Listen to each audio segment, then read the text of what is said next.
nerds, welcome to a fresh take. I am Dan Freeman, your host, aka the Danny Fresh on Twitters, on the TikToks, all that good stuff. We got a really fun one tonight. I'm not going to do much of a preamble because I want to give us as much time as I can to our guests. We are going to be diving into Brandon Sanderson's The Stormlight Archive. We're going to be breaking it up into a few sections.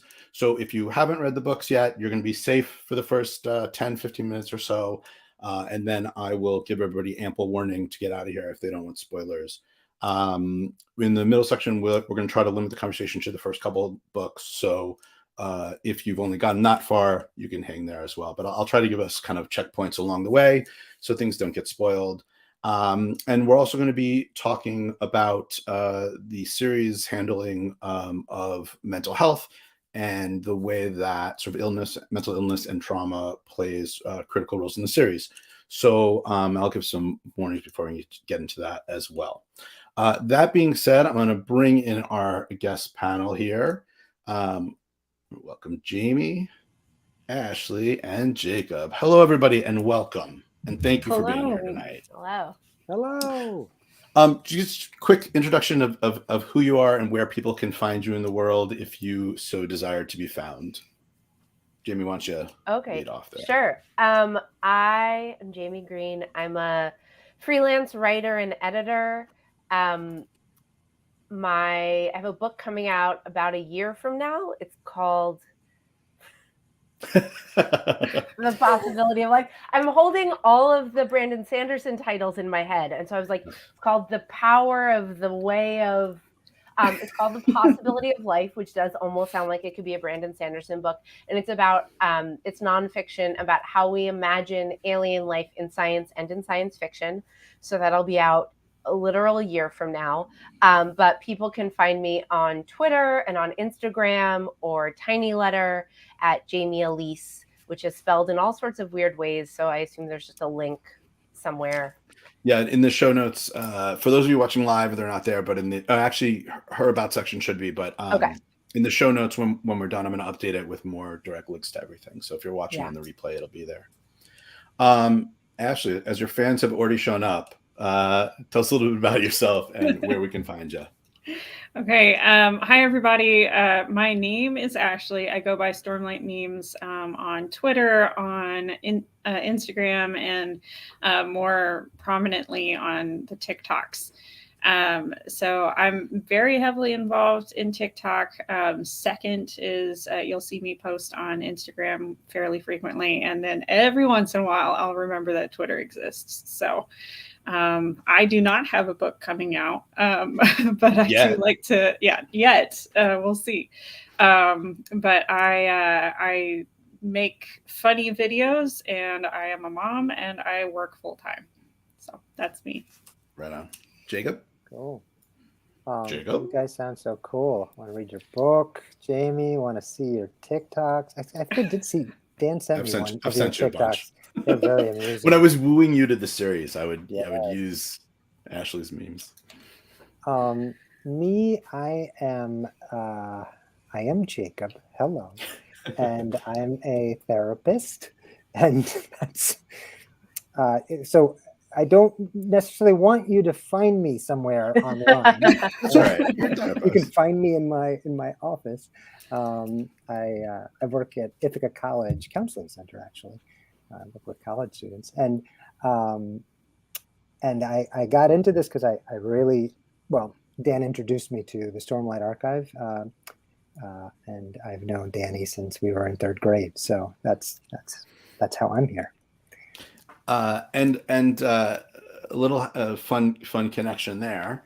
I'll give a little bit of a story of how I got to the series, but I was introduced to the series by my friend Zan, who was introduced to the series by Jamie, and then I introduced it to Jacob. So Jamie, you introduced it to Jacob. Thank you, Jamie. By proxy. So actually, that is where I figured I'd start. Just real quick, where did you first hear about the series? When did you get in, and at what moment were you like, "Oh, okay, yeah, I'm all the way in"? Anyway, let's start. I'll go. I I was thinking about this morning. I don't remember. It must have been through my husband, Tanner, who is a big fantasy reader. I wish you guys could see the bookshelf over here, because it's just like all these like full-size hardcover Robert Jordans and, you know, just all sorts of stuff. And I think I had gotten into the Game of Thrones books through him first, and then he's like in the other room. I don't know if and he's watching. So Tanner, if you remember how I got into it, just pop in through the door and tell me. But I think that was how I'm. And I mean, I just remember that these were like these 1,200 page books that were not boring and were not slow. It had like no slow points, you know. And I just finished the first and wanted to keep going. And I think the first two were out. Oh, I should also, before that, I vividly remember when I had not read any Brandon Sanderson books, because for an old job of mine, when the Arcanum Unbounded anthology came out, I interviewed him, and I had never read any of the books. Wow. So that was how I first heard about Brandon wow. Sanderson, in probably like 2016 or so, whenever that came out. And I interviewed him and just sort of like faked my way through it, and really wish I could go back in time and do that now, as, you know, just loving these books so much. But Man. Ashley? So I found it through Google. I was I was in kind of a reading slump ish, and I needed an audiobook that was like a lot that I could listen to on a drive, on a commute. And sorry, I'm just going to really quick say hi to Matthew and Brandon for saying hello to me. Anyway, so I had a really long commute and I needed a long audiobook, and I Googled fantasy, good book, audiobook, something like that. And then I got all 42 hours of The Way of Kings on Audible. And I had also listened to Mistborn at this point, and so it was a Brandon Sanderson connection. So I was like, yep, why not? And so I dived right on in. So yeah, Google. When in doubt, Google. And Jacob, you were harassed by me. Danny, early pandemic, did a nice thing. So sweet. He sent me a care package. Like, who does that? Especially, I mean, it's not very typical for men to do that for each other. And he did that. Normalize sending your friends care packages. It was so nice. It had like beard cream, I recall. And some nice some t-shirts. Soft t-shirts. They're really soft. I still wear them all the time. And the first book. And yeah, it was awesome. And I remember reading I didn't read it for a long time. I just looked at how unbelievably long it was. I was like, no fucking way. I'm not doing that. And he kept on annoying me about it. And he was like, you're going to love this. You're going to love this.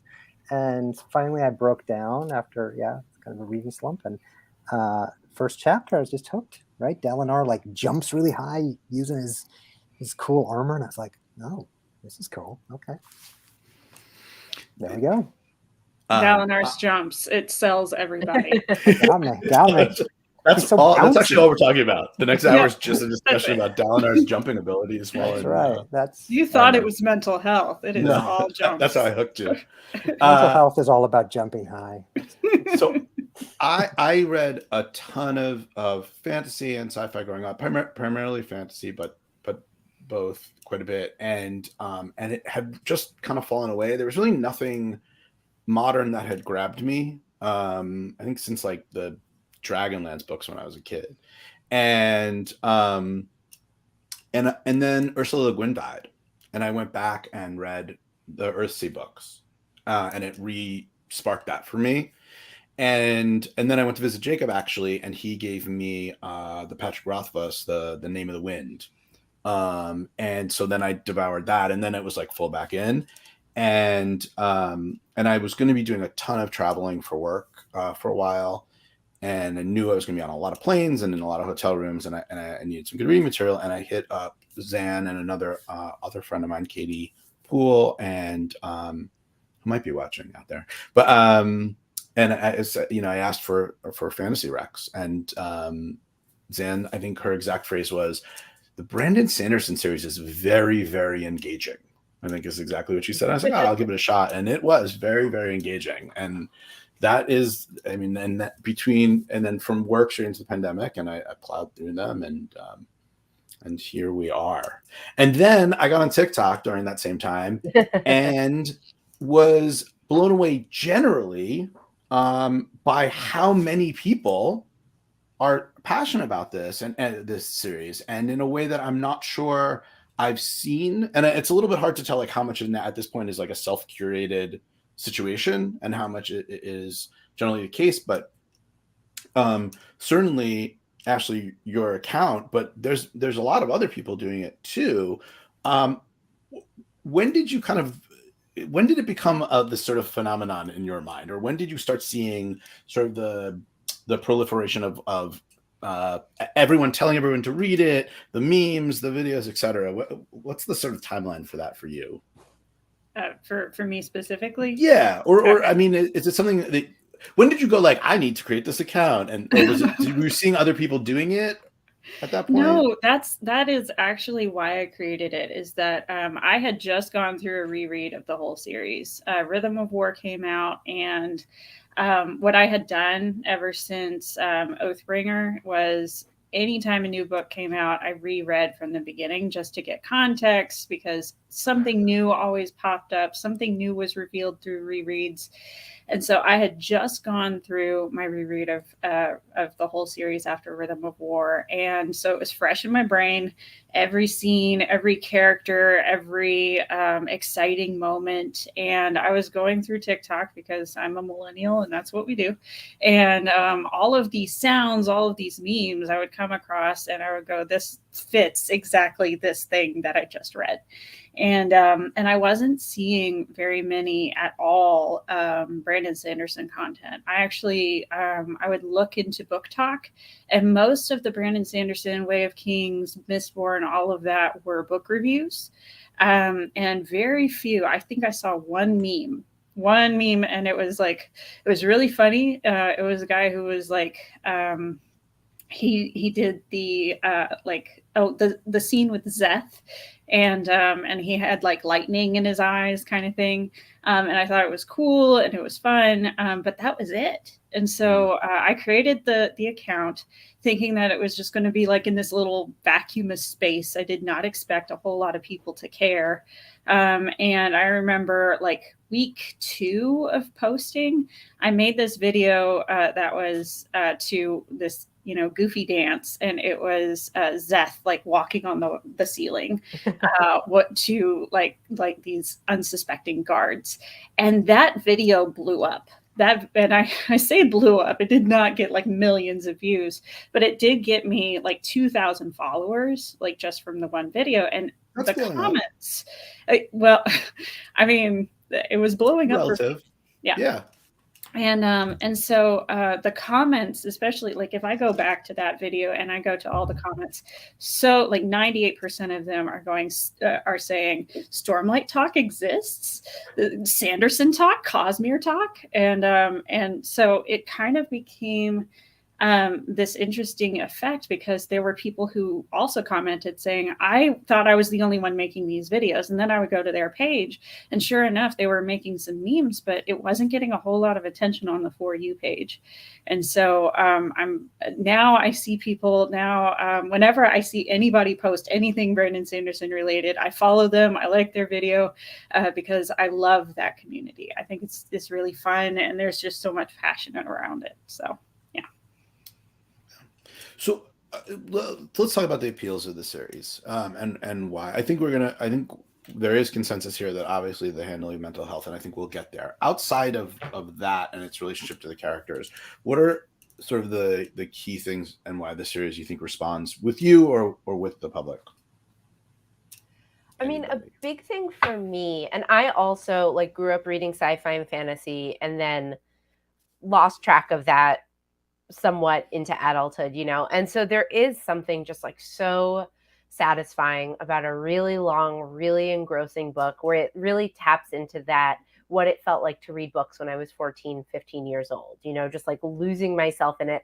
I was earlier tonight, my husband was watching soccer, and one of the announcers said the word anticipation, and my head just filled in anticipation spread because I'm like that deep in the book right now. And it's just like, it's such a good feeling to have this huge world that you can like let your whole brain go into. But the books are also really good and really well written. And like, I mean, I'm so curious, Dan, like what got Zan into the books. I don't know if she was like specifically asking for fantasy or long book recs, and I mentioned this, but I know every so often, anytime it comes up, like the thing I think is maybe most impressive about the books is how right they do by their female characters, because that is just like not a given in fantasy.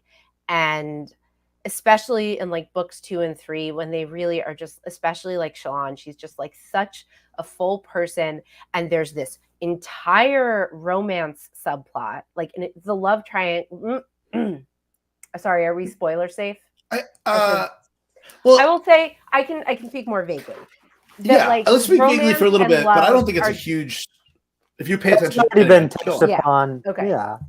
like, you're good. Well, but it's like there are multiple love plots that are just like so thoughtfully dealt with and so mature, and is like people like figuring out what they want in their partners. There's just so much sensitivity, and like it's so many different things that I love about books all in one, you know, like all the magic and all the fantasy stuff, and then they just really feel like real people. And the romance stuff, it's like it's pretty romantic too. Yeah, and not like the teenage, like the real kind of schlocky stuff that Game of Thrones kind of even sometimes Game of Thrones past is schlocky. Yeah. Well, anyway, yeah. I don't want to go to Game of Thrones tangent. I could stay there for a long time. Yeah. I mean, I totally agree with that. I would also say, anytime the thing that I've learned over the long read is anytime I feel like a character is a little underdeveloped, just wait.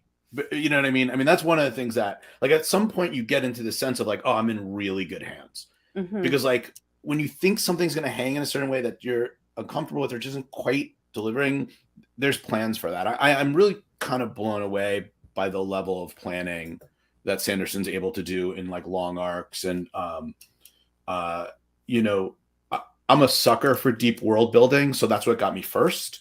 I mean, if you're, this is actually what I was talking to Jacob about. He was like, that doesn't sound interesting. But like, if you're giving me like flora and fauna, like I actually love that stuff. Like I love how like deeply that pulls me in, but I could understand how it alienates others. But it's sort of like started me there.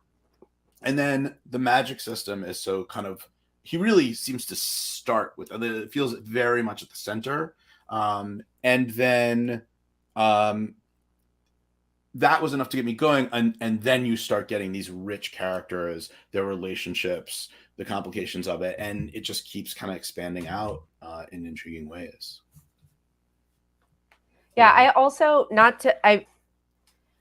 love that the morality is complicated, but all of the characters that you're following are trying to do good, you know, and like what good is very complex, but they're all really trying, which is a, you know, we're not going to get into Game of Thrones, but just is a contrast, and makes it a world that I want to spend time in and that feels good to spend time in, because like no one is perfect. They're all very flawed, but they're trying so hard and trying to figure out what good is. And I would much rather hang out with people who are trying to do good in fiction, you know, and in real life, I guess, than, you know, seedy, nasty characters. They're fun, but not for, I don't know, what is it, like 5,000 pages probably so far?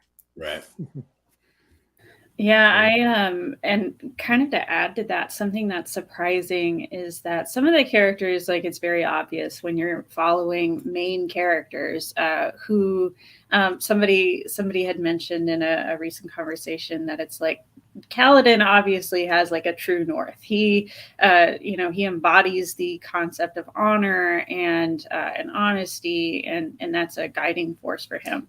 But there are there are two characters that come to mind that I'm not going to name, but the first time that you meet them, you kind of see them as not quite an antagonist, but you're like, okay, they're clearly not somebody I should root for. And over time, that kind of changes. And I think that once we get into like some spoiler zone, then we can talk about that. But especially as like the later books come out and they have flashbacks and you realize that what is now was not how it was before. And so that kind of plays into character development. It plays into the idea of, and this is a common theme of journey before destination. It is very important. The person's development matters more than their individual actions, which is another thing that really appeals to me. The first thing that got me is I'm a fairly simple reader. I have very simple needs. I need punchies and I need stabbies. And I need witticisms. I need somebody who makes me laugh. And there is so much snark. There's so much dry humor. And even in the slow parts, there are characters who make me laugh and make me want to learn more about the world and their relationships. And even like in The Way of Kings, some of the like, I wasn't a huge fan of Shallan at the beginning just because it wasn't as action-packed, but some of the conversations that she has with other characters, I was there for because it either made me laugh or it made me think. So those are the drawing points for me. And there's literally a character named Wit. Yeah. Yes, he is my favorite.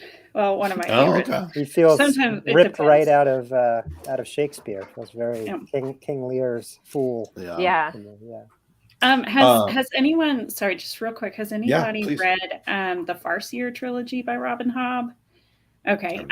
This is one that actually I had read before this, and so it was recommended to me specifically because Wit is compared to a character in the Robin Hobb whole series, not just the Farseer trilogy, because she also has like an interconnected universe.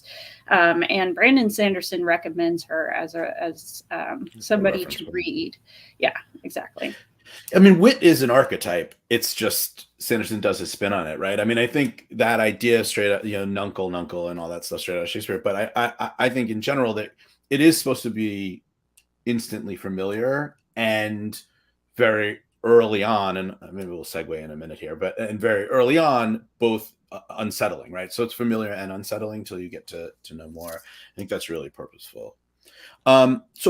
So I know we mentioned Game of Thrones the last time, and I actually going to mention it again just because I think it does help us segue a little bit here into sort of the second part. So if you have been wanting no spoilers up until this point, we're gonna leave them behind now, and we're gonna commit to at least spoiling through the first two books, which is Way of Kings and what's the second one? Words of Radiance. Thank you. Words of Radiance. Never keep it straight. And Oathbringer and Rhythm of War. Is that right? Did I get that right? Right on. And I did one of the things that I always want to do. My goal with this channel, which can be silly, and sometimes we're hey, look at this comic book I like. But I do really want to at least have some conversations that approach some of this material in a little bit of a I don't know, deeper way sounds stupid, but whatever, with a little bit more kind of weight to it and insight to it. And mental illness in fantasy writing is used a lot. It is very rarely used in a loving way. It is often used, if you look at all the mentally ill characters of Game of Thrones are villains, right? The sort of the manias, the sociopaths, the delusions of grandeur, all this stuff is justified for villains. In those Dragonlance books, which I understand that's not a huge, that may not have a huge reading in this audience, but those were my first fantasy books that I absolutely loved. They talk about Stern this night, and he goes into these depressions in this real sort of dismissive way, like we've got to just shake him out of it. It's this thing that happens to him, and he goes over there. Gollum essentially creates dual personalities to survive his tortures. But he's Gollum, right? This is really the first series that I can remember, and maybe others have done it, where it's treated in such a human loving way that's part of us, part of something that many of us deal with on a regular basis, and if not directly in our lives, and it's part of who we are as humans. And I don't know, I'm over explaining that intro, but I just think it's such a fascinating part of the core of these books, and that's why I wanted to kind of center the conversation around that. So I don't know if anyone has any initial thoughts on that, and otherwise I can throw out more specific questions to dive into. Stares up. I do. I absolutely agree in the fact that the way that Sanderson handles it in this series is very empathetic. It feels like he approaches it not just from like there's a balance. Like you can clearly tell that there is something going on, even if it's not completely evident at first. But as the story progresses, it feels like a natural development to the character rather than just a qualifier for the character. It's part of their personality. It's part of their relationships. It impacts the way they think, the way they interact with others, but also like those inner monologues. It feels like he understands and he appreciates and he values the characters and what they're going through. So it doesn't feel like it's just like a line on a page, like this character has depression. It is part of who they are, which makes it feel all the more deep and all the more caring. Yeah, I think like calling it caring and loving really gets to it, and that it is about like trying to understand all these different ways of dealing with what's challenging in the world. You know, that like I think because there's so many different representations of mental illness and different sort of inner states, whether, you know, they would be diagnosable or not, just like different ways of struggling and trying to make your way through the world and all of that. It, you know, I don't get the sense that it's like, well, this is Brandon Sanderson like putting himself in, you know, because it would just be too much.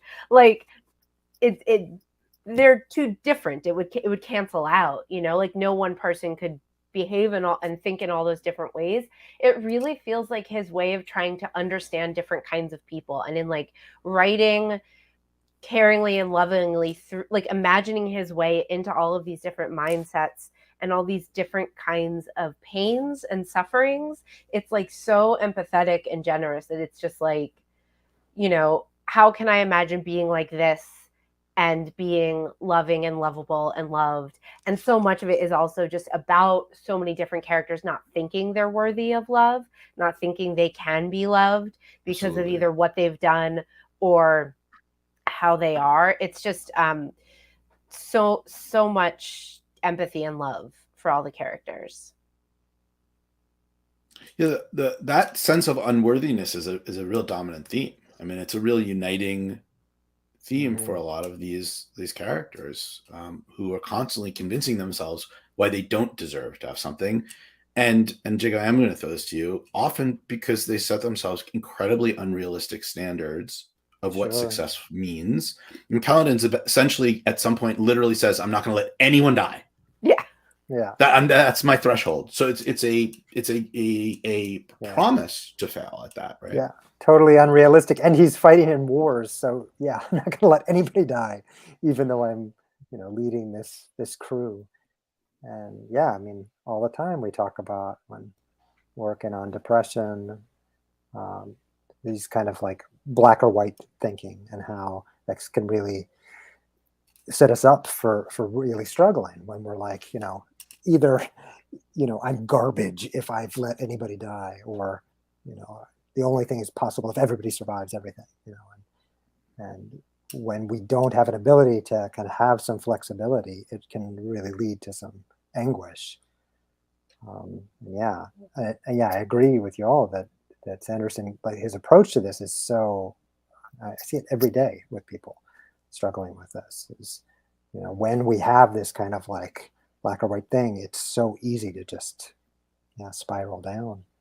It's really ironic too that like that theme of black and white thinking and all or nothing is in a series of books that's about saving the world, which like is kind of an all or and like whether or not that's an all or nothing thing is also like a sort of plot theme. You know, people are like, I'll just save like my little city, or I'll just, you know, get power and survive the end of, it's like, how do you survive, you know, the end of the world?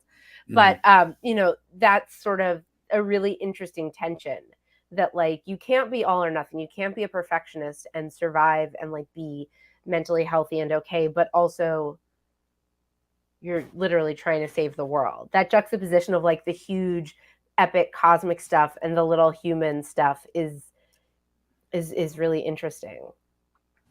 Yeah, Totally. it's I think what's also kind of compounding to that is, like you said, like every single character, well, for the most part, they put an unreasonable amount of pressure on themselves, but the way that they handle that, the way that they react to that is different, and that almost fuels some of their character development, like where they go in terms of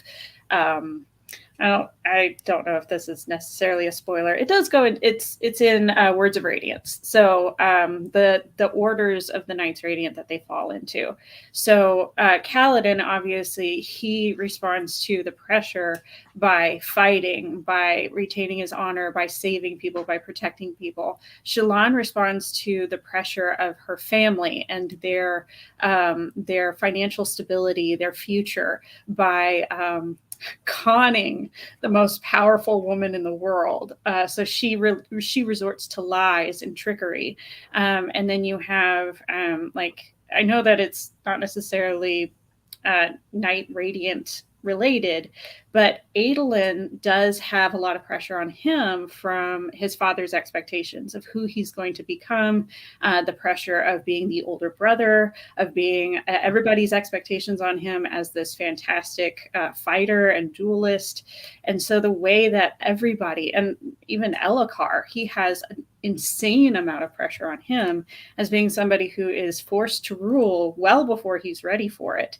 And so the way that people either buckle or rise up to the pressure really impacts their mental health.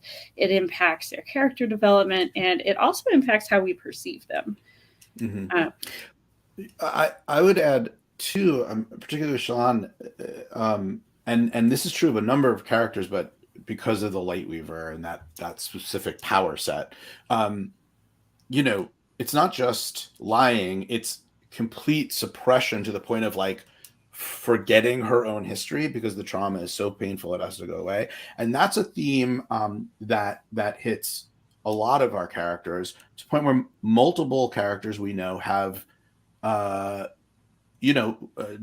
has essentially said, like, went to the extremes of having his memories wiped so that he could exist, right? And there seems to be a theme of memory suppression and emotional suppression as a way of coping. And as we know, that makes things worse. Like, it doesn't solve the problems, it exacerbates the problems. And so when they come back to you, they come back in such an intense wave that they can then be crippling. And sometimes being heroic is just existing through the trauma and being present.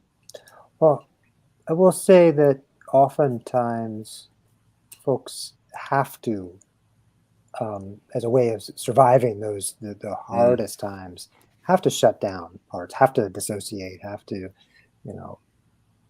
block off their memories. But yeah, you're right. If that's what you're continuing to do, and that's often when people are really struggling, is when you're continuing to do that long after, it's happening on its own. It's taken on its life of its own, and suddenly, there's parts of your memory that are no longer there. And it sounds like that's what it seems like it's happening with these characters at some level. Like it's Shallan. She didn't mean for it to all like disappear, and then it's kind of like shut away, and then it's like, whoa, I've stumbled onto this thing. Although it's interesting with Dalinar that he's chosen, right? He went to have it done. It was like, I'm going to have it removed. And you just haven't gone in there. You haven't gotten in there yet, Jacob. Oh, I haven't gotten there yet. All right, yeah, sorry. So now I'm going to speak. Okay. All right. No, it's okay. No, you're not wrong. You just we don't want to. Haven't gotten in there yet. Okay. And then it really seems like in the books, like like whether it's like Sanderson or just sort of like the you know, the book itself and like its sort of moral compass doesn't judge the characters harshly for repressing, for partitioning, for like doing whatever they had to do to survive, but it definitely frames it that the brave thing to do is the work of healing those wounds, you know, figuring out how to put yourself back together and face those memories. And like it shows, you know, the consequences of sort of that ongoing coping mechanism, and really is like the healing and facing your demons and doing that like really scary hard work is definitely like the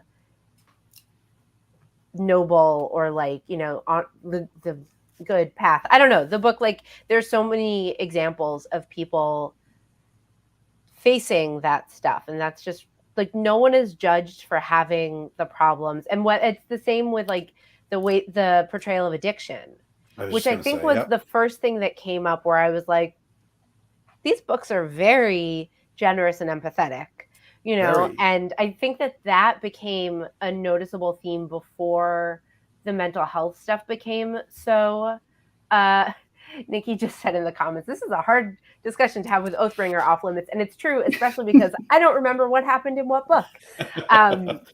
We'll progress further as the night goes on. I just reached the scene with Moss stuff. Okay, yeah. Okay. So with, good. Okay. Good. So wait, is that Oathbringer? That's then? an Oathbringer, yeah. Okay.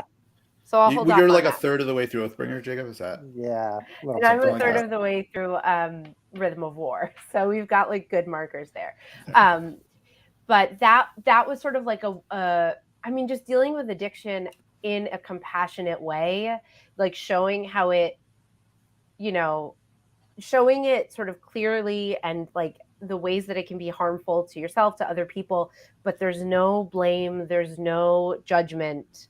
They're just such non-judgmental books for books about the battle between good and evil. Like that irony is just so intense. Well, you know, one of the things that unites a lot of our heroes in this book, in these series, is they do show tremendous empathy and understanding for each other and none for themselves, right? So yes. Many times, Kaladin is there for so many people. Shallan is there for so many people, but they're constantly convinced that only they can carry their burden, that nobody can help them, that they're unlovable. Secrets, like everyone just, I mean, and this is an old trope, but like so many problems would be solved if people would stop keeping secrets. Just talk to each other in these books.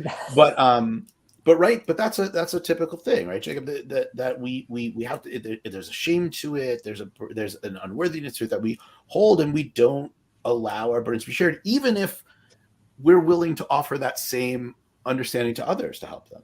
Sure. Yeah. Sure. One of the you know, it's such a simple but true and useful therapeutic intervention is saying, like, how would you talk to your best friend about this, you know, if they were going through the same thing versus how you're talking to yourself. And sometimes it's just so much easier to see it when we're like, oh yeah, I would treat my friend with so much compassion. But for some reason, when it's to me, I like, well, you're a piece of shit. You should be doing it, you know.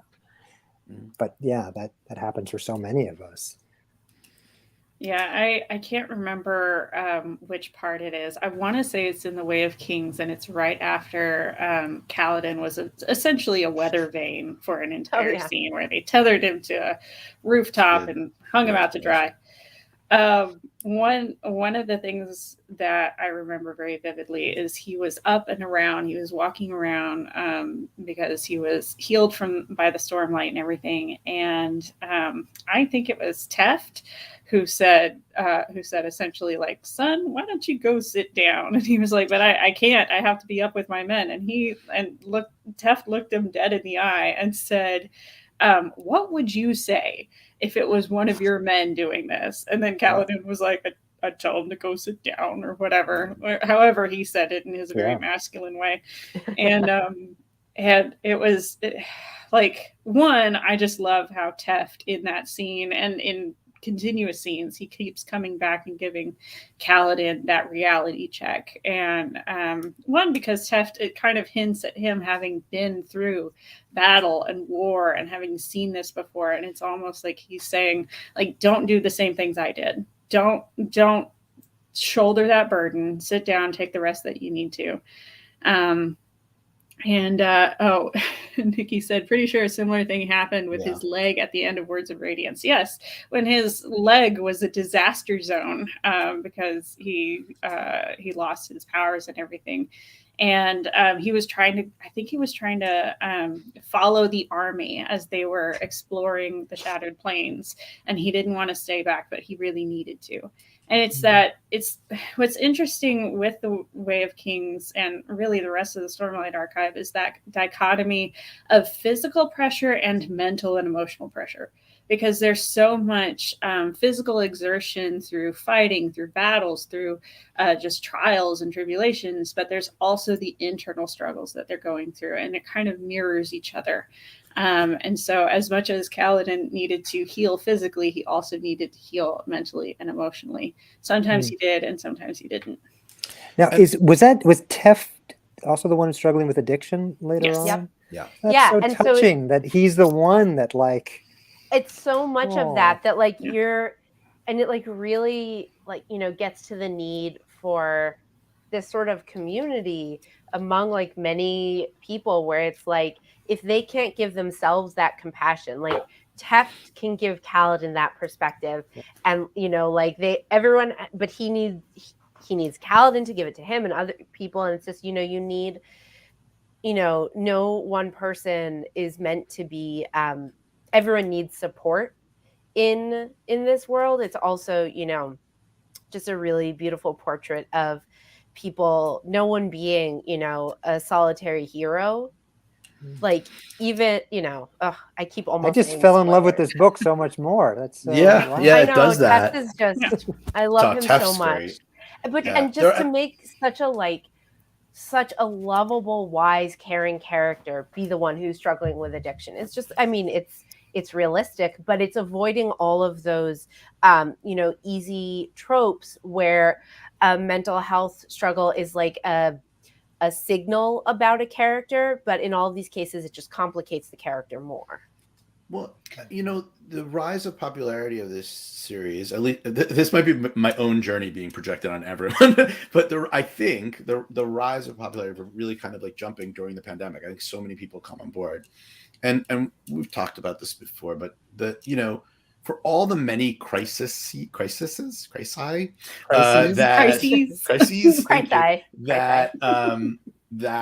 you know, as a nation, as a planet, we've been going through the last few years.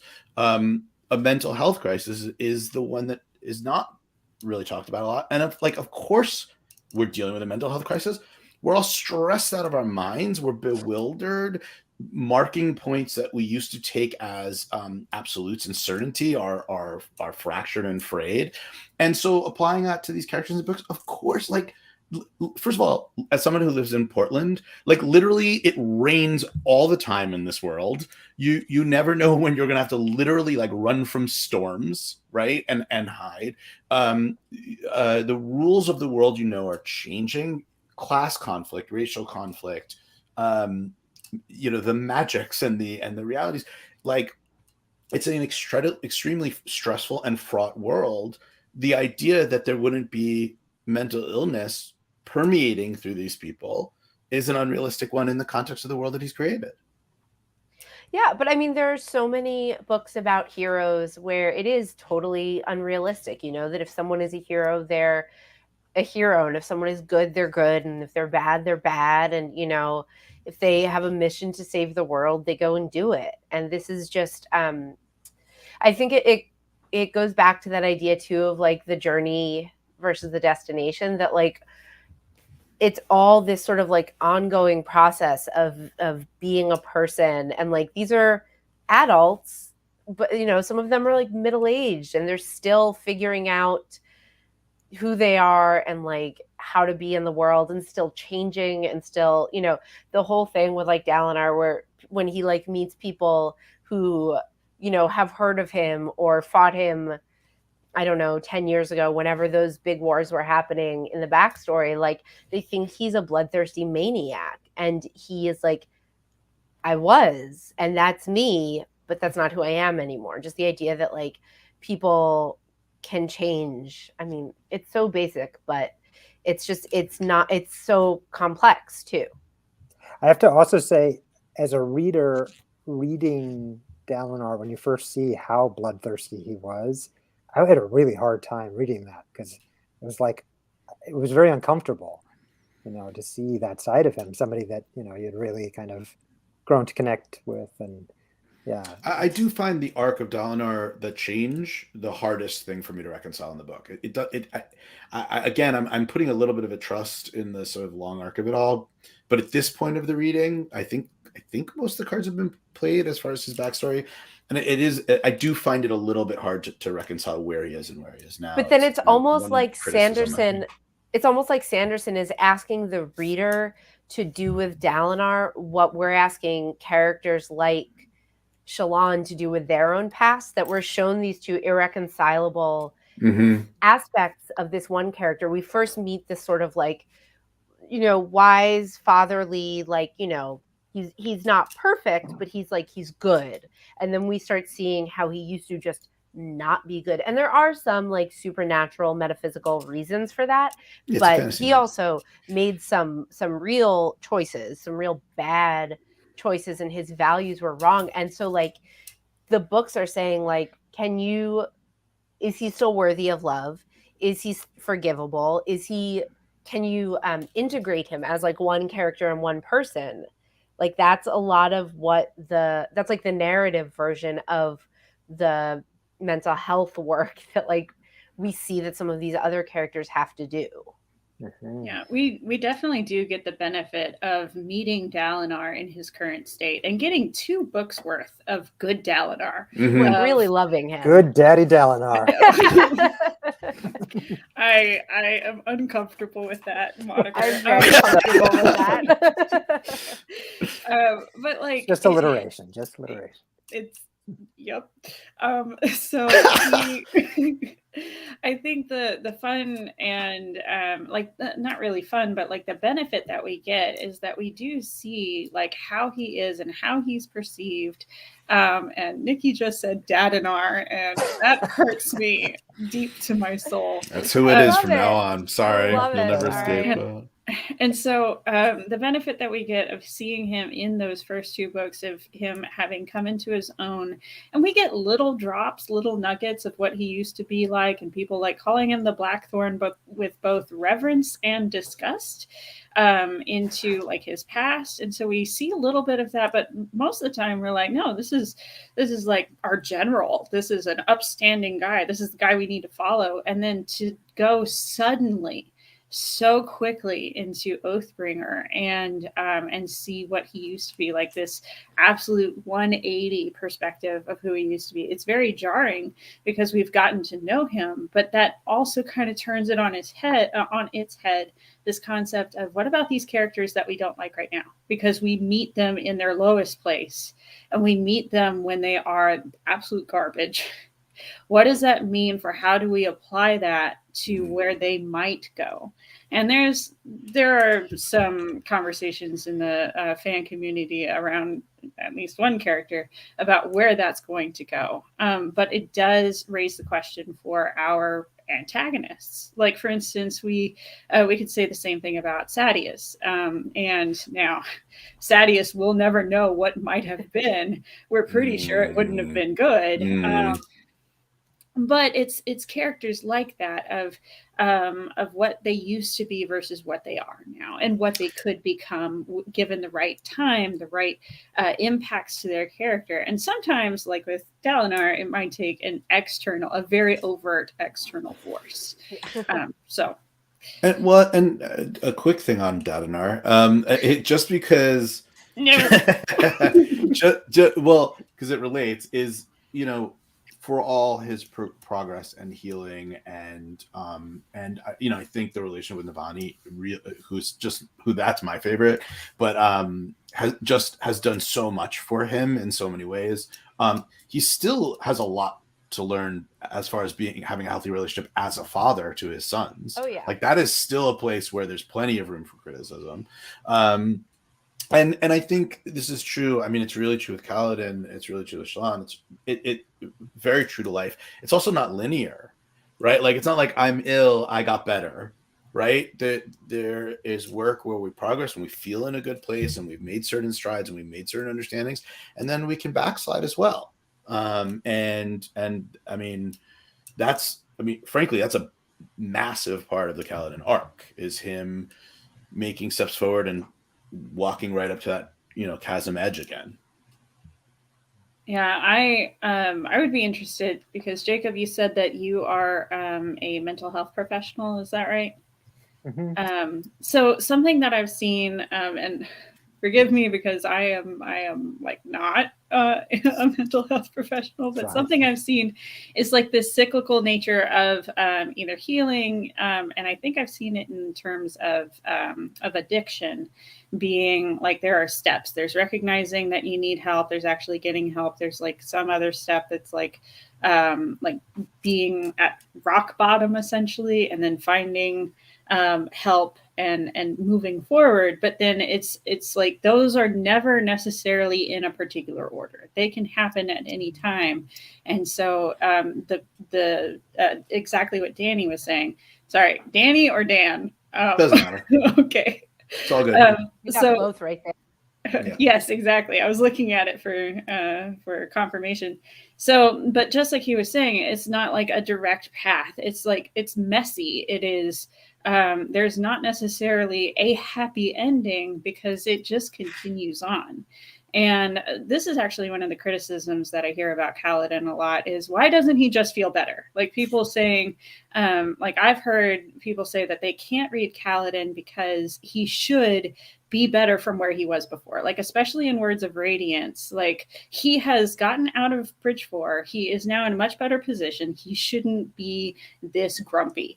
Oh and my God. I know. I that's a great, right. But that's a great summary of how we struggle to deal with people with mental illness in our right lives. but that's what I'm saying. Like that's what's so, I guess we expect different things in fiction. Sometimes we expect fiction to be neater than life, and I don't know if those people who are saying like Kaladin's not a slave anymore, why isn't he happy, I don't know if they say to their friend who has depression, you have a job, you're not unemployed anymore, why are you still depressed, or like, just get better, you should be grateful, everything is so good in your life. I don't know if they're also saying that in real life, or if it's just totally different expectations for fiction, where one of the challenges of a multi-book series is each book needs to have an arc. You need to feel like progress has been made. And I know when I started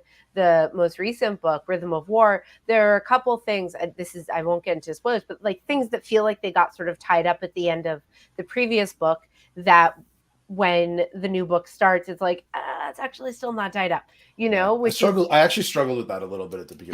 That was a little, like, oh, okay. Yeah, I was like, oh, you told me that was fixed. That is very much not fixed. And so part of that is just like, how do you write books with arcs? Like each book ends with a big climactic battle, and it's like, now we've defeated the enemy, and it's like, meanwhile, the enemy was just somewhere else, or like it's a different enemy, or they're stronger, or you didn't know, but they've been there all along. And so, it is tricky where like we need to feel like he has an arc in each book, but also it's still, there's the whole 5 or 10 book arc, and it's just, it doesn't,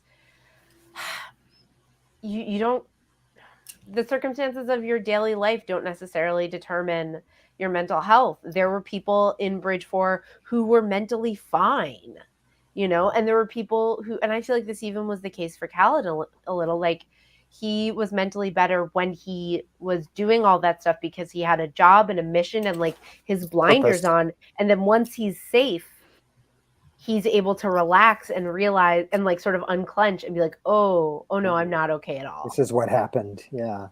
Mm-hmm. Yeah. I'm not. Oh, go ahead. Jinx.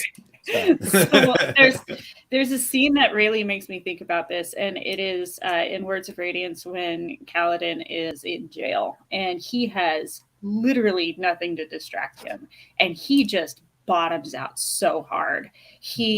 And I think that was one of the hardest scenes for me to read personally, because he told himself things that I think a lot of people tell themselves, but especially when those are going through depression.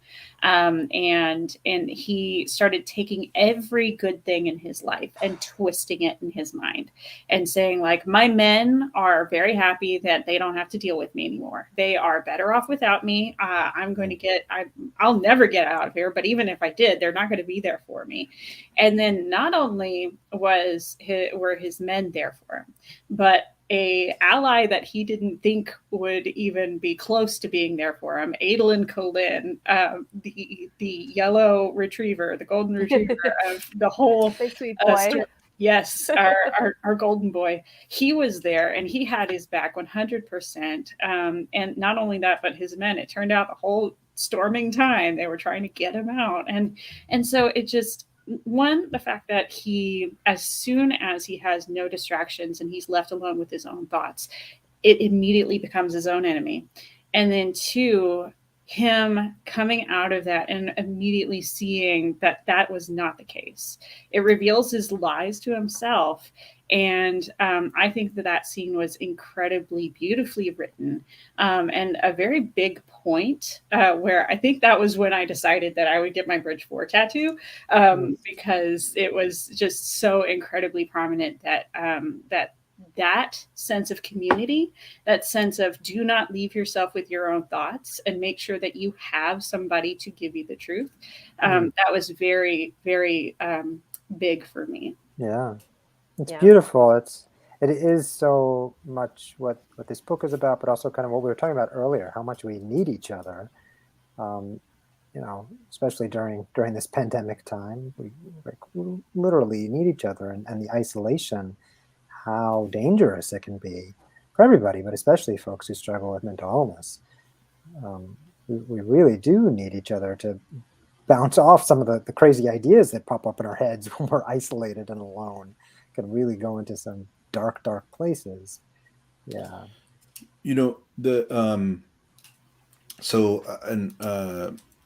think Jamie and I were Twitter chatting about this a little bit, but going back to sort of the love triangle, for lack of a better term, which, I don't know if that's exactly what I call it, but the idea that that it's Vale who's sort of most into Kaladin. What were you gonna say? No. Is this Oathbringer? Oh, I don't know. Am I off? Is it? This sounds pretty Oathbringery. Okay, that's okay. I can talk about it a different way. The idea that Shallan and Kaladin would have some kind of chemistry, even if I think step back and look at it, probably would not be like great for each other. But I think sometimes you can recognize shared damage. You can recognize and also just have sort of an understanding and empathy of what somebody has gone through, where you can sort of uniquely be there, and that can feel outsized in relationship to the rest of their being. And we can often be drawn to people who may not be the best fit for us, and yet may actually provide something. And I'm going to totally, Ashley, you probably got it at, like, you can probably pull it right out. But there's two kind of mirrored scenes that involve Shallan needing Kaladin to smile for her at one time, Kaladin needing her to smile for him at one time. Right? They like both needed the other person to tell them what they just went through was okay, and that like they can shrug it off and they can move on. And I can't remember the scenes exactly. Maybe you can, but just that idea that, like, even if it just makes sense that would have that appeal outside of what might be all the other Adolin. Am I saying it right? Adolins. All the other things that he may offer for her as a partner. Yeah, I think, and I've seen this kind of term used before, and that is like a trauma connection that they have both been through. Like, they were in the chasms, and that itself was harrowing. because they were faced with death multiple times. And so, of course, when they're going through that, and I guess trauma bond, is that like the actual term for it? I learned about that from the movie Speed. Oh, That's basically graduate school. Yeah. Okay, yeah. Just gonna add the LCSW to my name here. Yep. Please do. So they go through something quite harrowing, but they also share their trauma. They share things that they haven't really spoken out loud to a whole lot of people. They are very real with each other. And I think that for those who do ship, and for y'all and then the viewers who will be watching this later, to ship somebody is to want that relationship pairing to actually come to fruition. I have had those questions come Jacob up on my doesn't know who ship comments. is. I apologize. It's okay. So to ship something means to support that relationship, that specifically a romantic relationship. So for folks who read this and ship Shallan and Kaladin, that chasm scene was one of the spiciest scenes that Sanderson has written. So there's that. But also, there's just that connection, that shared vulnerability that they go through.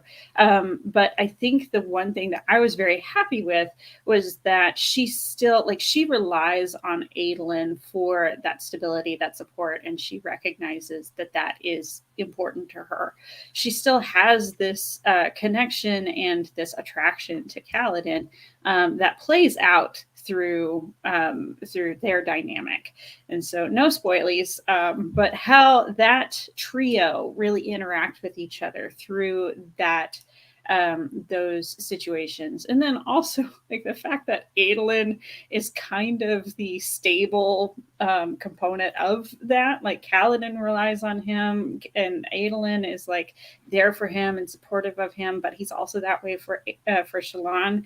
And then recognizing, because a lot of people look at Adolin and say he's not traumatized, he's this great guy, he is the one who's stable and steady, but Adolin has his own things that he's going through. He was raised by a dad who wasn't always there. He had to be the support for his brother growing up. He has all sorts of expectations put on him, and it culminates. Everybody wants him to be this honorable dude who's going to do the right thing all the time.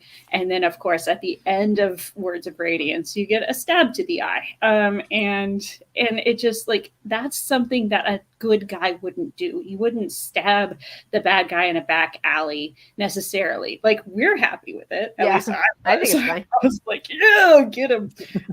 But objectively, when you look at just how the good guy usually does these things, he either he lets something else kill the bad guy, or he kills him in a very honorable either public or just there was no shadiness to it. Yeah. And then Adolin does this, and we're on board with it because of Sadeas. But the fact that he has this kind of inner darkness that he's struggling with.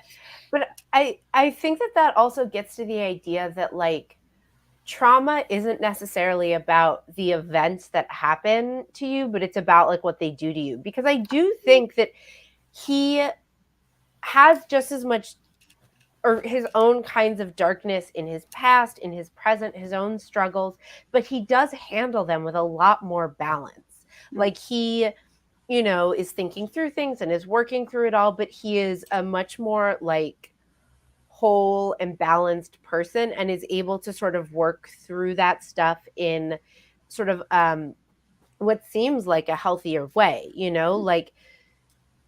murder, back alley murder aside, he obviously snaps there, but a different character like Kaladin or Shallan might then ruminate for, or hide or try to run away or lie. I mean, he doesn't go around telling people, but he's processing everything. And I think one of the sort of through lines in a lot of the different kinds of mental health struggles that we see portrayed in the book is people who process things and people who don't process things.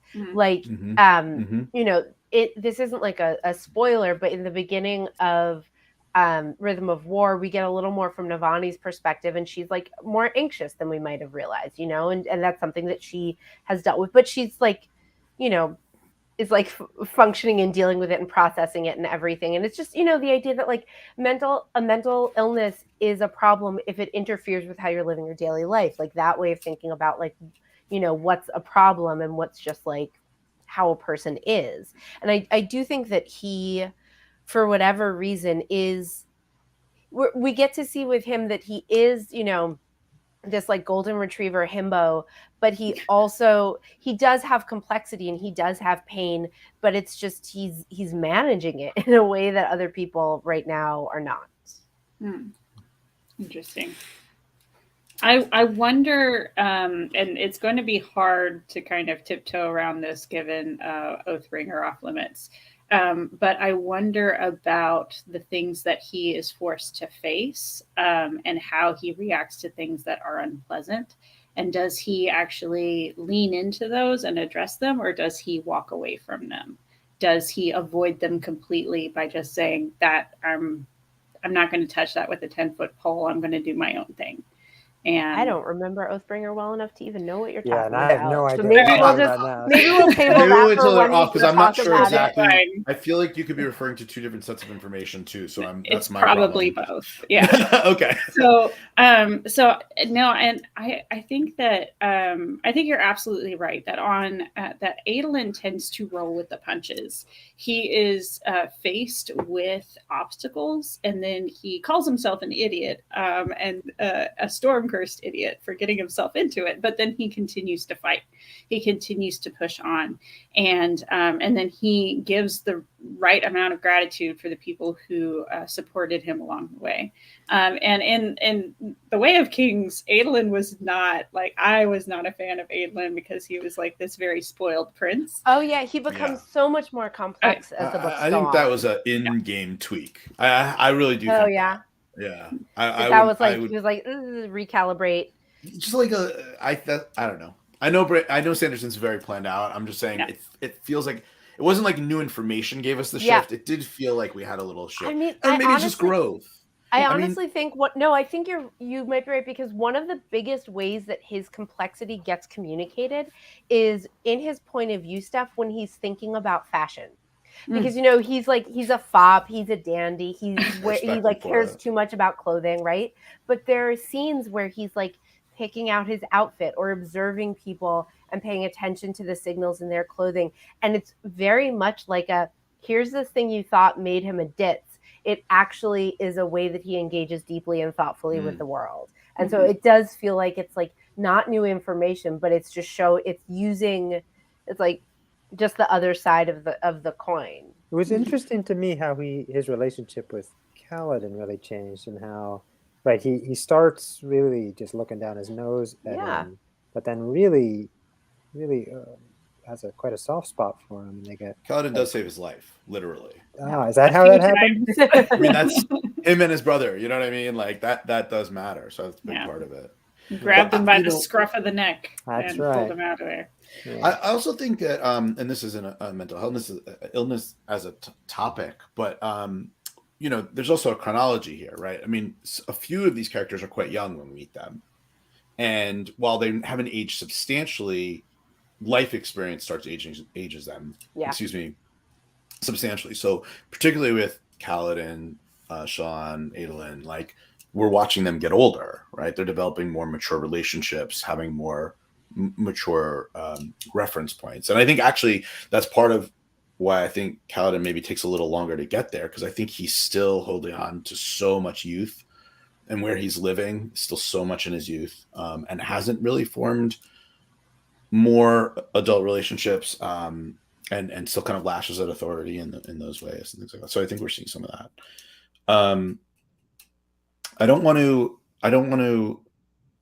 I could stay here for like a really long time. Especially folks on the East Coast, I don't want to pull you guys in forever. And I do want to talk about this prologue a little bit with you, Ashley. So I don't want to boot Jacob and Jamie, but I didn't. If there's something either one of you wanted to address, or felt you didn't get time to talk about, or a point you wanted to make, I just wanted to turn the floor to you guys.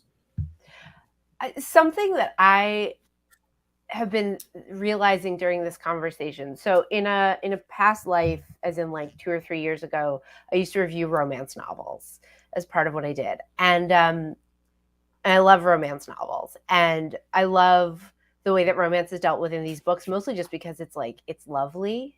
Like, it's very convincing and romantic, I think.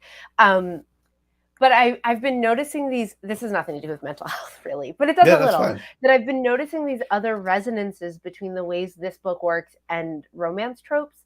So we were talking about how everyone thinks that they're unworthy and that no one could love them, but that everyone around them is super, you know, lovable and wonderful and worthy, and they love them and they trust them, but no one will ever love me. If they saw the real me, they would never love me, which is like one of like the most common romance tropes, because it's a way that you keep main characters apart. You know, it's that if one character loves the other, but it's like, but she can't know my secret. If she knew my deep dark secret, she would never love me.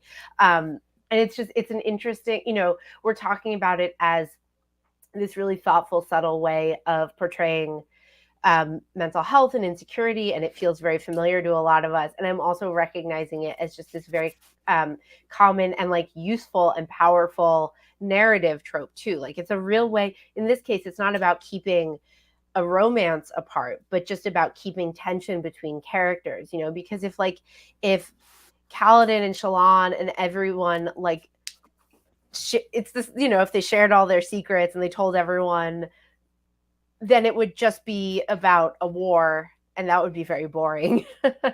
But just all of these resonances with, you know, romance, and just, and that's what puts so much humanity into these books, because like the narrative is really the like big overarching stuff is like they're fighting a war for 4 books, you know, and that just can be so repetitive, but just the way that humanity is really put into it. Romance novels are great. Go read a romance novel. I'm pretty ignorant to them, I will be honest. I'll come back and we'll do an episode on romance you're novels. welcome anytime. Dan will come back for that one too. Right on. You, me, and Dan will be perfect. I it's one of the reasons I love Navani and so much is that she kind of, I mean, I don't know, I mean, maybe this is a little bit the age thing too, but like she kind of doesn't have time for the bullshit. Yeah. She's sort of like, she's an actual like adult woman who has been through it, very much so. And while, you know, we can get into her imposter syndrome a little bit, so that certainly shows up a little bit later too in the books, but like the way she relates to Dalinar so early, and like, dude, just like, come on, who cares? Like, let's be real with each other. Let's be connected. Like, the rest of it is like nonsense. Like, let's just make this connection. Pulled me so much deeper into the books early, because it was like, oh, okay, there is this thread of like, yeah, but like we're human lives living in, you know, the desolations and whatever, you know, it's like, but they're people. There is one scene, and I wish I could remember, Dalinar and Navani, they're like visiting a foreign monarch. Maybe it's Taravangian, maybe it's someone else, and they are in like a palanquin, and they're having a conversation, and like he opens up the armrest and finds some nuts, and she gestures for them, and he gives her, I'm probably misremembering it, and they're just having this conversation, but also like there's this married couple comfort of like, oh, give me some of the, okay, you know, and just talking, and they just felt, I was like, oh, these are just like adult people who are married and like are saving the world, but are also just like, it was just these little like pedestrian common bits of daily life. And that was, I think, for me, like maybe the best written scene in the entire series. Oh, I gotta find it. It was so good. I think that anytime Dalinar calls Nikki Navani, knows the scene. Sorry, Nikki said they're on their way to see Fen in Oathbringer. Yes, that is, by the way, Oathbringer is Nikki's favorite. If I'm remembering correctly, Nikki, correct me if I'm wrong. But anytime that Dalinar calls Navani Gemheart, it just like, it warms me to my soul. and I think that Sanderson does get a lot of flack for not writing the typical romance. And what frustrates me about that is that the relationships are more important to him, like the building of the relationships and that realistic, that coming together, that building on trust and compassion and love is so much more important than like just the I don't know, like the sex scenes. Like he has, or like the pursuit and the flirting. Like there's so much tension in these books that the romance becomes like an anchor and becomes like a sort of resting point. And like in a romance novel, all the tension is about like gazing across the room and did your hands touch and like how does the other person make you feel? And this is more just about like they let you be yourself and they let you be safe, and like Navani like snuggling into Dalinar's armpit on the couch, or like sharing nuts, or like it's just it's the balance, you know. Like there's I just also feel like the book is so much about honor and the fact that, you know, he doesn't get crass, and it's not, you know, it's not doing the typical fantasy sex scene, you know, that it I don't know, there's something that really works about that, and like it's mirrored in the structure of the book and what he's and like the sex isn't part of the plots here. Like sex scenes in romance novels drive plot because they're about how people are connecting and like that relationship, but that's not what the relationships are about here. That's not what the romances are about. And what's interesting is that he doesn't sacrifice the honest and realistic portrayal of want and need between people. So there's still attraction. There's still desire. Like the fact I made a video about this today, and it was there was a scene in The Way of Kings where Navani is just doing like she's around Dalinar, and Dalinar literally stares at the sun so that he doesn't look at Navani. He doesn't want to stare at her, and so he chooses to look at the sun.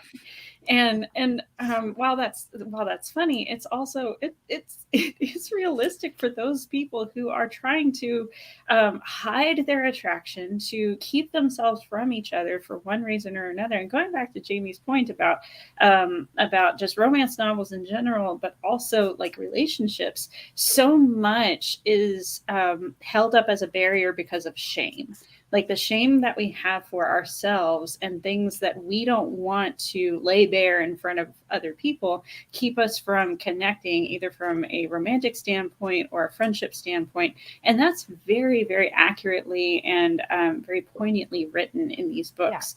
Is that everybody has something that they're ashamed of, that they say, if anybody sees this, I'm going to play this close to my chest, whether that's addiction, whether that is a past mistake that they've made. They hold that to themselves, or in Dalinar's case, he doesn't want to bridge that and ruin some sort of societal boundary for them. And Navani says, okay, whatever, I'm old enough that I don't care about that anymore. And like, we don't have time. And Sanderson does a pretty nice literary trick with it as well, by making that even more accentuated in Alethi culture. Am I saying that right? You know, so that becomes even more heightened in the safe hand and the reserved and the don't reveal and all that stuff. You know, it's it also is, I'm going back to the courting side of it, but it also is the journey before the destination. I mean, it's sort of funny, completely outside of these books. My wife and I, one of our biggest jokes is journey and destination, about like whenever we're sort of complaining about like the structure of things and like, oh, we're just going this thing. We always say like, well, if there's one thing life's taught me, it's all about the destination. The journey's irrelevant, right? And it's an ironic reflection, but it's like a moment to check in and be like, okay, wait, like let's talk about what we're doing and existing in the moment and that kind of thing. So I think it relates to that too, that sort of thoughtful, connected, sharing the nuts in the palanquin or whatever. Like those moments that is life, you know, that is enjoying the journey. So, well, Jacob, any last?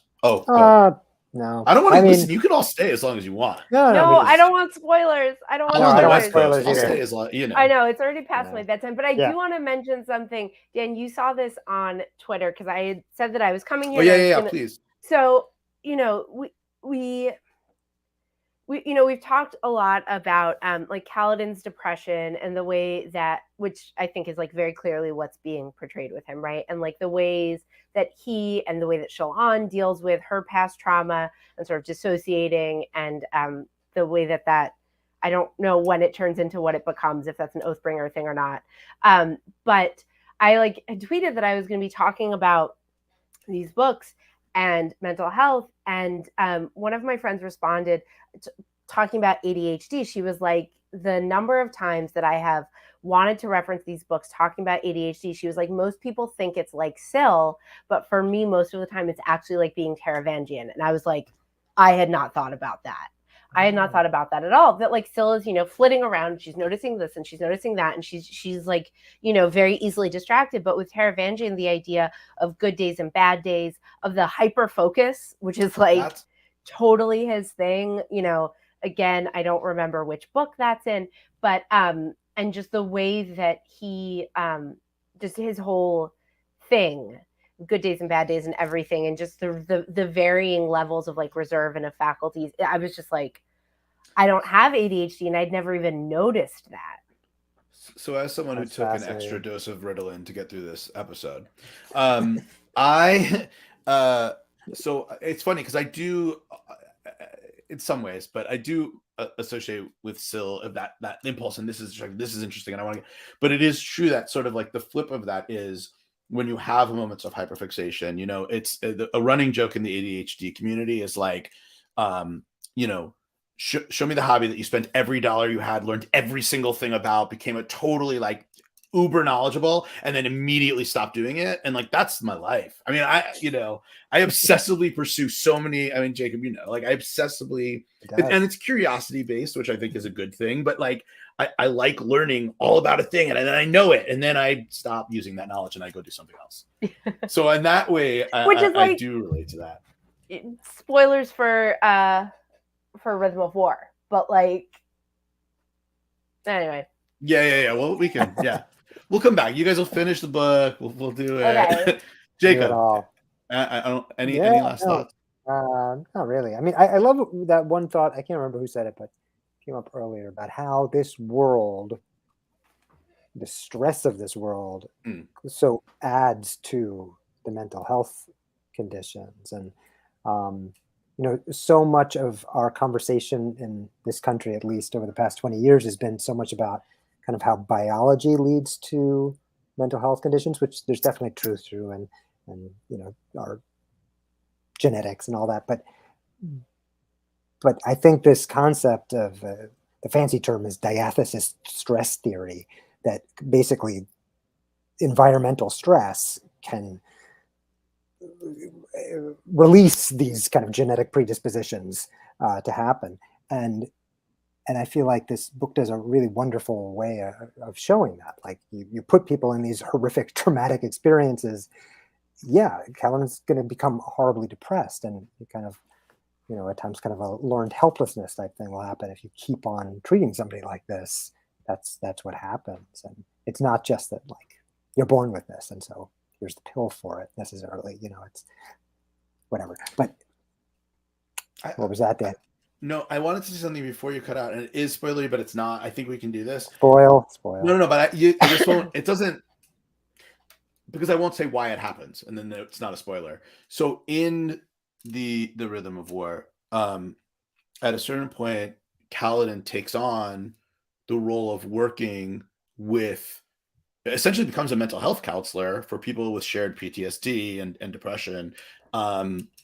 And I just thought it's interesting, and it's a possible path. We'll see how things go, but like it's a possible path to his self-healing, and just again kind of reflects that idea, that sort of importance of one of the ways that we can help heal ourselves is try to help heal others. I'm all about that. Yeah. And therapy. And even that's even hinted at the very beginning with The Way of Kings, and how Kaladin helps himself by helping Bridge 4, by reaching out and making those connections. And what this was something that I kind of wanted to touch on a little bit earlier, is that because Kaladin boosted them up, they were there to catch him when he was at his lowest.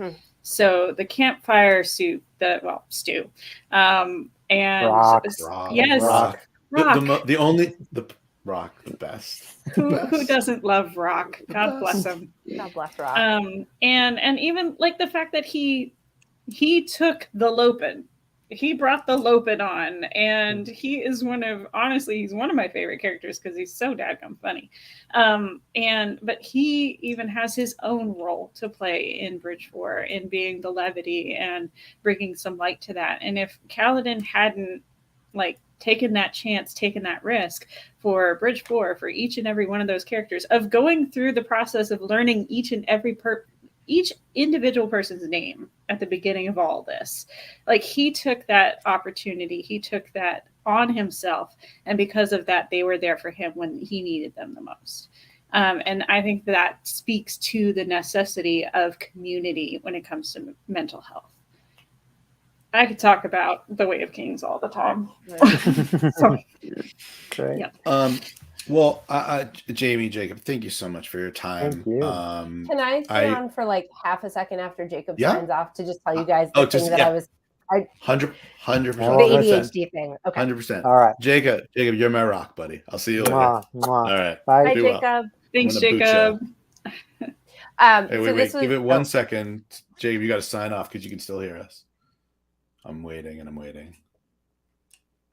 Can you just plug out? You're not on camera. Just log out of the window. I'm holding his deck hand. Just close the window, buddy. This is riveting for our viewers. All right, cool. It's just three of us now. So the thing I was thinking about, and this is early on in Rhythm of War, is so like Taravangian has been, super fixated on the diagram. He had that like hyper focus, wrote the whole diagram all over, and then when he's done with it, he just fucking throws it in the fire. I forgot about that. But yeah, that's and it's almost perfect, but it's not, right? That's the other thing, is the diagram is everything, but also like it wasn't everything. And it like stops working, you know, and he's like, all right, now I'm gonna go. Yeah. I also okay. thought there's a metaphor there with Taravangian too, of just Alzheimer's and aging, and part of it too, which is a whole other thing. But Anyway. Jamie, I really appreciate your time. I appreciate you jumping in, not knowing me at all. And I hope you'll come back. And when your book's out, come promote it in my enormous audience. You're welcome. Absolutely. I totally will. All right. Thank you guys so much for having me. Right Have fun Jamie. talking about the mysterious prologue. All right. Right. All right. She's out the window. All right. Thank you for the endurance. I appreciate it. No, this is fun. So it looks like Matthew, Nikki, anyone else who's watching. First of all, guys, that you've been like live in the comments. I appreciate it. I love it. Thanks, guys. If you're not like all the way caught up, meaning if you have not read, if you don't know the prologue to the fifth book, do we have a name for the fifth book? Do you know? No, we do not. Okay. The prologue has dropped like a week ago, something like that. Yeah. Recently. Yeah. And we just read it. So you have not gone all the way through. You might want to check off right now. 3, 2, 1. All right. Whoa, buddy. That was a lot. Any first thoughts, impressions, ideas? So one, because I love the Mistborn series, and I've read through Bands of Mourning. Have you gone through Mistborn yet? I have not. Okay. So do you know who the Lord of Scars is? I don't, and I wasn't sure that because this is so me. I wasn't sure if I just missed something leading up to that moment. Okay, and which does happen in these books sometimes. Anyway.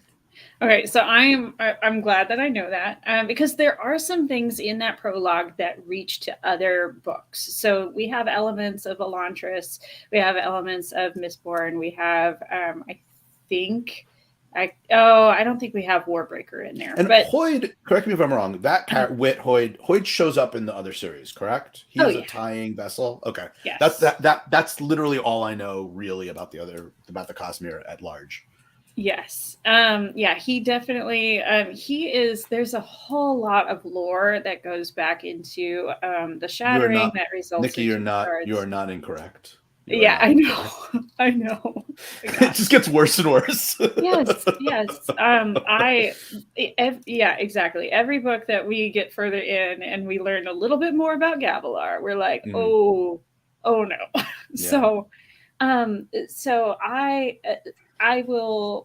I'll kind of speak in generalities when it comes to the Cosmere. But and this isn't a spoiler because this is all from like words of Brandon at this point. Right. But the shattering was what created the shards, and so we have honor, cultivation, and odium on Roshar, and then the other planets also have, and so the other book series have shards Is as well. cultivation okay? I am trouble tracking this. Okay, probably Is- me too. So the knight, the person who gives the gifts, Night Watcher. Yeah. is not cultivation. No. From my understanding, the Night Watcher. Yes, they are in cahoots. Okay. But the Night Watcher and cultivation are two separate beings. Okay. And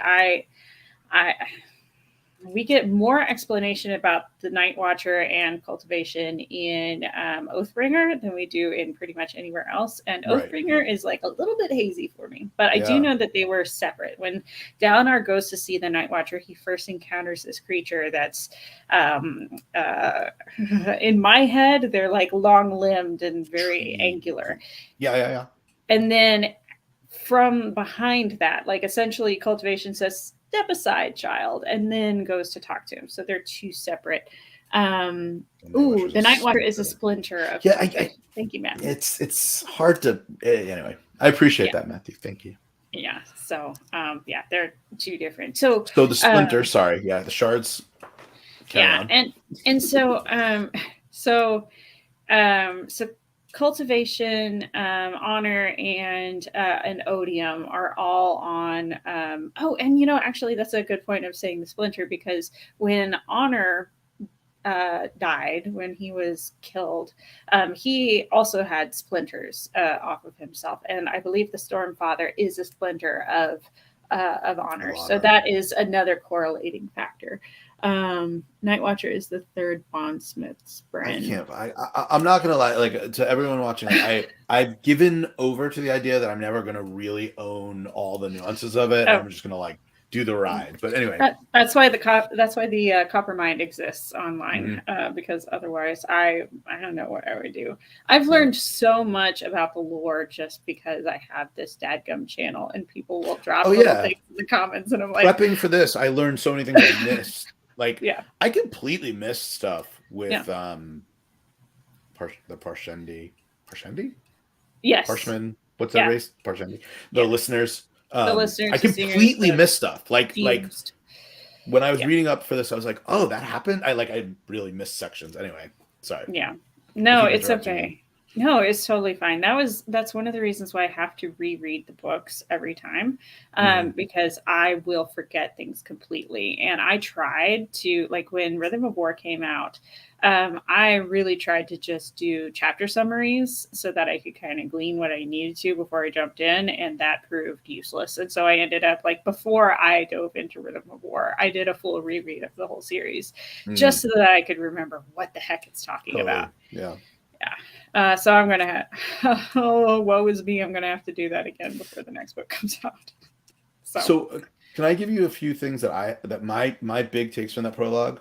Oh yeah. Well, one of the things I've been wondering about is, like, why was Navani ever into Gavilar? Gavilar. And there was this really kind of like thrown away thing that I kind of loved, which is like, he's like, should I include her? We used to have so much fun scheming. Like you kind of got a sense of their younger love, and that like probably it was a fun ride, Yeah.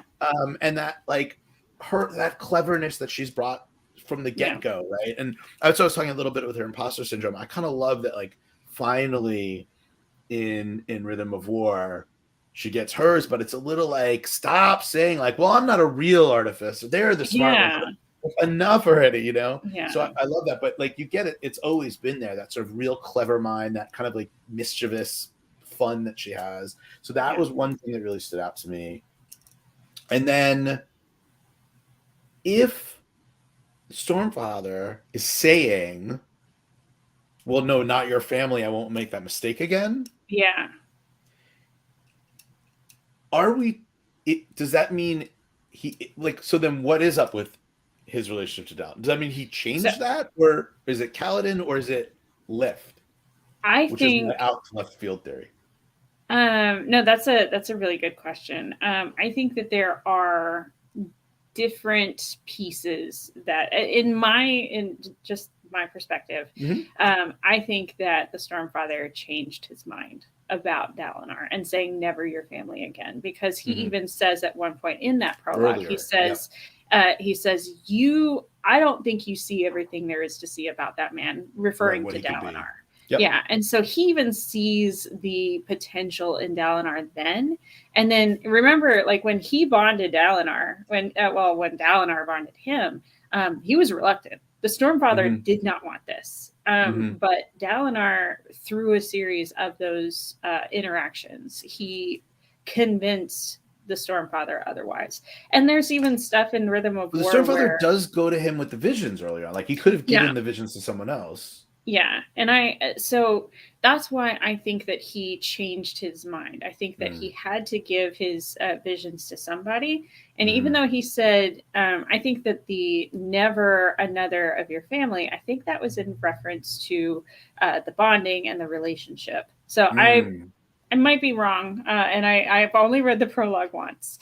And I think that it's going to have we don't know. It's guessing, I think, at this point. Yeah.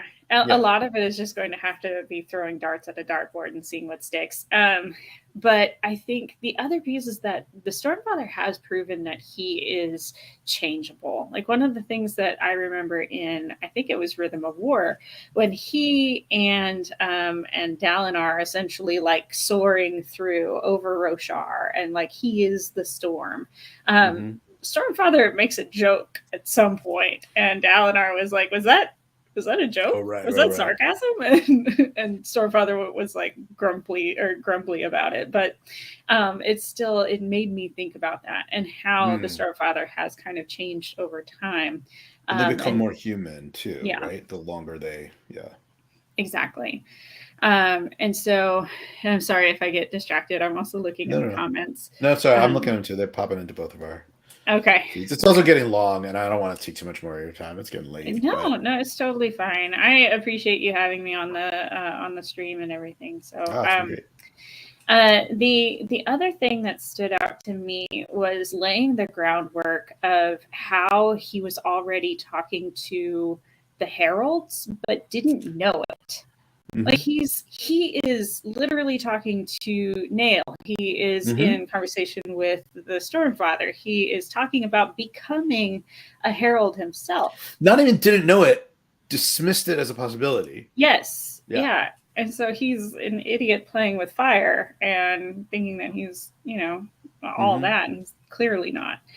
And so I'm interested to see what changes in the prologue, because Sanderson has mentioned quite a few times now, this is a rough draft. Right. This is an initial swab. Like this gives you like the major points that we're going to be covering, but it makes me wonder what other layers he's going to add into the prologue. Because also every single prologue that we have had, the reason why he writes the way he does is to set up something for later in the book. So with Szeth's perspective, we see what sets up. I mean, that's the very first prologue that we get. And so we see the political tension that this builds, and then even just the fact that Szeth exists and he was sent to kill Gavilar. That comes up later with the conflict with the Parshendi. Having, and I'm going to skip over Yasna for just now because Navani comes to mind immediately. And that is to set up this idea that she is smarter than she allows herself to be. She she had this relationship with Gavilar that was like worn away. And these elements come up later in the book. So what I'm wondering is what elements have been presented in this that we're going to see in Rhythm of War, or not Rhythm of War, in the rest of book 5. And so immediately my brain says, he wanted to ascend to become a herald. And so that is setting up the possibility of humans building up what they need to become a herald. And I'm hoping that that's not necessarily the direction they go, but that tells me that that's going to be explored in that book. Well, but literally that's the goal, right? Like that's what the Stormfather wants. That's what his test is to find one that becomes a herald. Yeah. Yeah. And so, like, talking to different readers and different theorists out there, different people think different characters are going to rise up to be a herald or take up the Shard of Honor. And so we have I prescribe to some theories about that. Some people say that it might be Adolin because they keep on saying in Rhythm of War, honor lives in the hearts of men so long as there's men like these, and I'm ruining the quote. But some people say that it might be Adolin. Some people say that it might be Dalinar because he's literally bonded to honor right now, like the Shard of Honor, the Splinter. And other people say it's going to be Kaladin. So I'm wondering. Yeah. So I mean, so I'm going to present my lift argument in a minute, but my Kaladin thing is that like. It's almost like too obvious, but at this point, it's almost the Jon Snow of it all. So it's like at some point you're so far down the road with somebody that it's like, well, if it isn't him, then what are we doing? You know? But you know, there's all these now. In fairness, I haven't read the in between novels, like the Edge Dancers and stuff like that. So maybe this is all explained, and I just don't have the info. But there's so many references in Rhythm of War of Lift being something so much greater than what we know.